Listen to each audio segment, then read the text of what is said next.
Mana endi keyingi katta bo'limga o'tamiz. Bu sukunli nun hamda tanvinga oid qoidalar deb ataladi. Odatda har qanday tajvid kitobida ham mana shu qoidalarga oid bob eng katta bob hisoblanadi. Sababi bunga tegishli qoidalar juda ham ko'p. Bugun biz mana shunday qoidalarni o'tib boshlaymiz. Demak, avvalo bir narsaga e'tibor bering. Biz sukunli nun hamda tanvin deb aytdik. Sababi tanvin ham oxirida n tovushi bilan tugagani uchun, demak, sukunli nunga tegishli bo'lgan qoidalar tanvinga ham tegishli bo'ladi. Shuning uchun biz ikkalasini birdaniga o'rganib ketamiz. Sukunli nun hamda tanvinga oid qoidalar deb. Birinchi qoida mana idg'om deb ataladi. Idg'om deb sukunli nun yoki tanvin ma'lum harflarga yo'liqqanda uni o'zidan keyingi kelgan harfga kirgizib o'qish, ya'ni tashdid bilan kirgizib o'qishga idg'om deyiladi. Mana pastda siz ushbu harflarni ko'rib turibsiz. Mana 6 ta harf.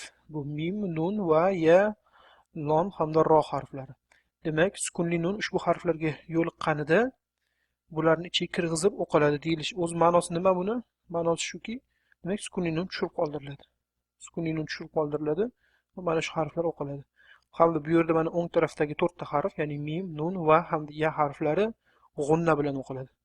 Oxiridagi lam hamda ro harflari esa g'unnasiz o'qiladi. Mana birinchisini o'rganib boshlaymiz. Nun hamda mim harflariga yo'liqqanda, ya'ni sukunli nun yoki mim harflariga yo'liqqanda bu yerda g'unna bilan idg'om qilinadi. Pastda mana ba'zi bir misollarni ko'ramiz. Xoyrun nisa mimma. Demak, mana pastda xoyrun deb n tovushi hamda keyingi so'zning, ya'ni keyingi kalimaning boshi, ya'ni nisa deb boshlangan. Mana shu yerda xoyrunning nsi tushib qoldiriladi va keyingini g'unna bilan o'qiladi. Xoyrun nisa.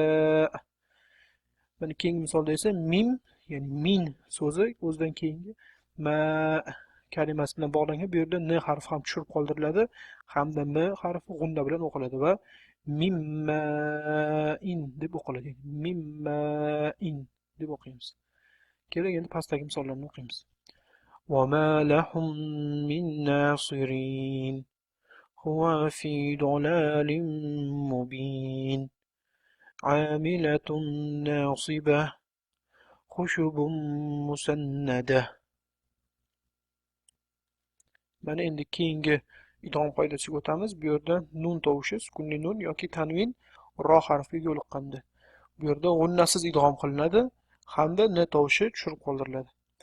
Mana hozir pastda siz man hamda ro kalimalar bog'lanishini ko'rib turibsiz. Bu yerda qo'shib o'qilganda n kalimasi tushirib qoldiriladi hamda marro deb o'qiladi. Chap tarafda esa min hamda rizqin kalimalari qo'shilganda mir rizqin deb o'qiladi.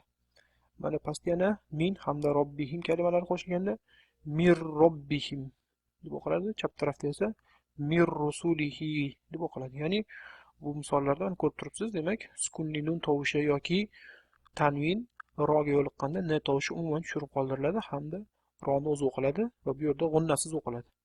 Pastdagi ikkita misolni o'qiymiz. Vallohu g'afurur rohim. Ar-ra'ahu istaghna. Demak, mana bu yerda ham an deb boshlangan bo'lsa ham kalima n tovushi tushirib qoldirildi va ar-ra'ahu istaghna deb o'qildi. Keyingi qoida mana sukunli nun yoki tanvin l tovushiga yo'liqqanda bu yerda ham xuddi ro qoidasi kabi bir xil, ya'ni g'unnasiz idg'om qilinadi hamda n tovushi tushirib qoldiriladi. Mana ba'zi bir misollarni ko'ryapsiz. Mana va man kalimasi lam kalimasiga qo'shilganda n tushirib qoldiriladi va mallam deb o'qiladi. Mana chap tarafda esa xoyrun kalimasi lakum kalimasiga qo'shilganda xoyrunning, demak, tanvinni nsi tushirib qoldiradi va xoyrul lakum deb o'qiladi. Ya'ni xoyrul lakum n o'qilmaydi. Pastdagi misollarni o'qiymiz. Zikrul lil alamin yawma idhil lil mukazzibin faman lam yajid fasiyamu thalathati ayyam. Keling, endi darsimizni yakunlashdan avval ushbu sahifani birgalikda o'qiymiz. In aradna illa al-husna inna ila robbika ar-ruj'a was-saffati saffa faz-zajirati zajra wa kafa billahi shahida wal-mutafakkati ahwa nisa'ukum harthul lakum mata'an lakum wa li'an'amikum فضلوا براد رزقهم ألا إنها قربة لهم وقوموا لله قانتين إن الله مع الصابرين إن الله سميع عليم وأن الله تواب حكيم حتى تأتيهم البينة خافضة رافعة. Bugungi darsimiz mana shulardan iborat edi. Demak, e'tibor bering, biz bu dars bilan 5-bobga ham yakun yasayapmiz. Demak, darsimizning oxirida imtihon sahifalari bor. Mana ikkita imtihon sahifasini ko'rib turibsiz.